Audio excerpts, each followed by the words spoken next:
Alright, here we go. This is set number 2, and Phil, let's take a look at the tank setup right now. It's kind of similar in the sense that both teams have one AMX50, both teams have a T32, and both teams have an AMX13. Yeah, I mean, they just traded, I think, yeah, right here, just when it comes to front mission, well, to my delight, Black Label has been... Oh, is he back? Yeah, he is. Oh, he's back in that AMX13. Yeah, he is, but he's alone, though. The main difference is that, basically, the other team, when it comes to the Immortals, they decided to add an extra T69. So, but still, they're not really losing firepower because they gave up an MX-5100 and added an IS-3. Yeah, so actually, it's honestly, they're it's pretty... a very even lineup. Yeah, even lineup. It's a very both even lineup. teams have like slight advantages compared to the other. Yeah. So really, it's just going to come down to execution. It really does. I almost want to say that I like Anubis Empire's lineup a little more because it does offer more versatility because of that T69. Yeah, I have to agree with you. It allows them to kind of it allows them to engage in a variety of different situations. So they can go for the long range, they can go for close range, medium. They can go for rushes. So really, a lot of versatility with their strategy. It comes. I think it really does. It really does give them just a tad more options out there. Because if I had to, for instance, a T69 on a one-on-one situation versus a 5100. More often than not, and I know a lot of people are going to disagree with me on that, but in my experience, I've seen the T69 win over a 5100 more often than not. Not necessarily as snipers, because then it's not even the same game, it's not even the same sport. But I'm talking on open grounds, or even in close quarter combat. The 5100 is so low on armor for a heavy tank. And the thing is, yes, if you use it as sniper, it's an extremely lethal weapon. But the T69, I feel, is a much better all-around tank. It is. You've got superior mobility. You still have that auto-loader, and you got a lot of firepower. You can be a sniper. You can be a frontline tank. You can be a scout. You can be a finisher. Yeah. Maybe not a scout if there's like faster options out there. But the thing is, it's just it doesn't really. It can't stand a one-on-one against, say, an IS-3 or T32. But in the open, you can even outmaneuver one. Possibly. So I'm not saying like it's the T69 is not at the top of any list per se. Best sniper, best scout, best firepower, best armor. But in terms of fulfilling a lot of different roles, it probably is the best tank out there. At least like with the tier 8 least limitation. all around. Kind of good in all situations. Yes, for this competition, like with the tier limitation, I really think it does give you quite a bit of versatility. Why don't teams just go 5 T69s? Some of them actually have. We've seen 4 T69s. We've never seen 5. Never seen 5. No, we have seen 4 T69s, and well, I guess like they lost. You don't see like it's too much of a good thing. I'd say it's too much of a good thing, but especially on open maps like Steps or Prokhorovka, the T69 has proven itself to be quite lethal. Even from afar, they're not really losing to 50s, 100s because of their auto-loader as well, and because they can get out of dodge much quicker as well. So I mean, reposition and right. So actually, I think this one team really likes to go 3 T69s, especially on Prokhorovka or Steps, and they really use that well. They really use them. They kind of group up those T69s and put them in like a kind of triangle formation, and no matter what tank they focus on, they just all like fire shots on that. They can almost immediately take out any tank. Indeed, and it's a lot easier to do that with T69s than MX50s because they have more mobility. So they can easily reposition, spread out without taking too much risk. Because, for instance, if you have 3 MX50 100s, sometimes we see teams do that. And if they're all clustered together, if you lose one, chances are you're going to lose 2, perhaps even 3. And as soon as that auto-loader's out, you're dead meat. Whereas with T69, you still have the option of getting away. And the auto-loader retime for T69 is much shorter. It's probably like 10-20 seconds. It's much shorter. So basically, you're still in a tight spot, obviously, if you're reloading, but you're not that neat. As the MX50. I mean, the MX50 is like close to a minute. I mean, 40 seconds, man.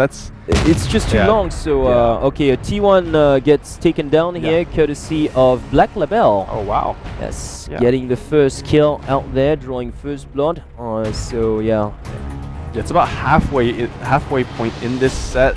And on Front Mission side, they have really spread out their forces. They did this in the previous set as well. They like to have some of their forces back at the base, some of the forces to the either eastern or western or wherever, depending on the map. They have to kind of spread out their forces and have two groups of tanks that roam around and eventually come together and then close in on the enemy team. So the reason why they're not doing that now is just because they have no vision on Anubis Empire. Well, I mean, the Eastern Front is completely deserted. Yeah. I mean, like when it comes to the Front Mission presence, I don't think Black Label should risk himself to try to cross the middle road, because he probably would get shot. Yeah, quite possibly. I wouldn't be surprised if he did.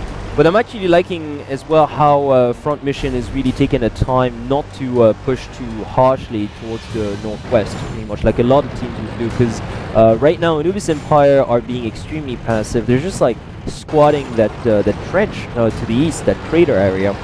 So they're having like an amazing defensive position on their base, but they still left one tank further south as well to perhaps like have a crack at a base capture if nothing happens. And of course they got that T1 as well to on top of the mountain down to the south where the enemy base is near. So you've got Noknoya here and his T1 that's based for Front Mission right next to the other scout, which no doubt should be yes, Grim, I believe. Yeah, he is. Yeah, it's Grin over there, right by the starting position for Front Mission. I believe there's also a T1 on Front Mission side that's right over there as well. Yeah, that's exactly what I meant. It's like Grin and Noknoya, they're just looking at each other, and they have spot. No, actually. No, but Grin has not spotted Noknoya. Yeah, Noknoya has spotted Grin. Yeah. So he actually lost vision on this now. He did, but chances are he's still probably going to. Oh no, he got taken out. He died.